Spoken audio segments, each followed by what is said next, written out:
Love is the only way.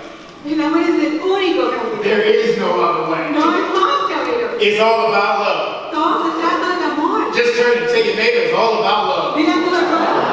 Love, love, love. Love is the way. It is the only way. Don't be afraid. Don't be afraid.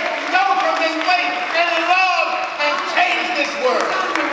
God was in Christ. Porque Dios estaba en Cristo. By the power of this love, Pero el poder de este amor, bringing that old world of hatred, trayendo ese mundo antiguo, that world of bigotry, ese mundo antiguo de that world of injustice, este mundo de la injusticia, that world of greed, este mundo de la avaricia, that world of violence, este mundo de la violencia, bringing that world together este mundo reconstruyendo, and making a brand new world. para que sea un mundo totalmente Oh, nuevo. my friends, we got a revival going. A revival going.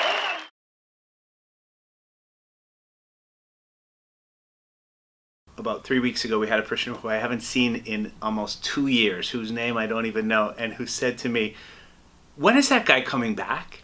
He was so good. He didn't even remember his name, but he knew that someone had touched him, someone had spoken to him, and he was looking for that. You know, one of the greatest messages I see coming out of revival is a willingness to talk about how as Episcopalians we love. And we love each other, and we love our communities, and we love God's earth, His creation, and telling that story more openly. I always talk about storytelling. Revival is very much, we have a deep story that can connect with many, many people, and it's not just telling them who we are, or it's also telling them you're loved. It's been a wonderful experience. The people that I've met, the ministries that I see people carrying on. This year of revival, we started it publicly. We announced it in our newspapers, in our church bulletins, in the streets. But how do we end it? We should come back together for a day of prayer and giving thanks to God for what He has done for us. So revival and evangelism to me is all about being present. Whenever there's an event in the Fitchburg area, we try to have a table representing Christ Church. Not to tell people about how they should be thinking or to impose upon them, but to just engage them in a conversation. And in the process of having that conversation, perhaps find those moments where the Jesus in me can connect with the Jesus in the person that I'm talking with. Well, in May, we had decided to plan on doing an ecumenical jazz service. I think it was a combination of John Marquis and Peter Swar who were really pushing to get the Jazz Vespers going.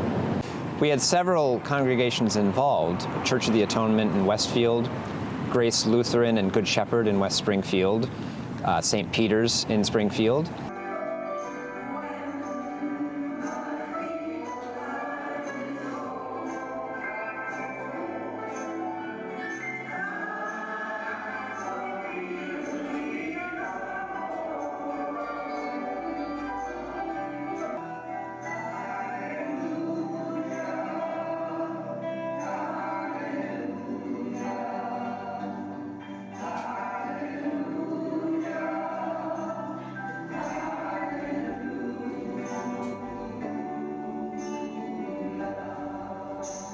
The thing that we valued most here in the Berkshires about the revival was the connections we made with one another.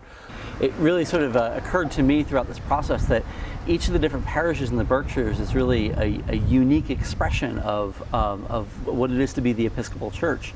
And what I'm most excited about is the event we did on the day of Pentecost. We chose that day especially to do a mission project together. Working with Rise Against Hunger, we packaged over 20,000 meals for people all around the world who are hungry.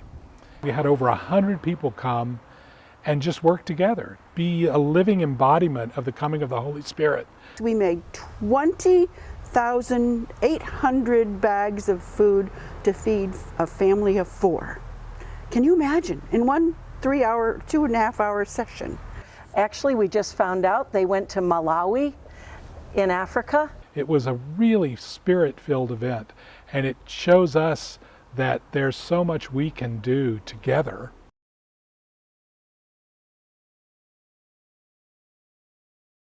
Over the many months, I had the joy and honor to be working with generous, selfless, compassionate, and creative lay people and clergy.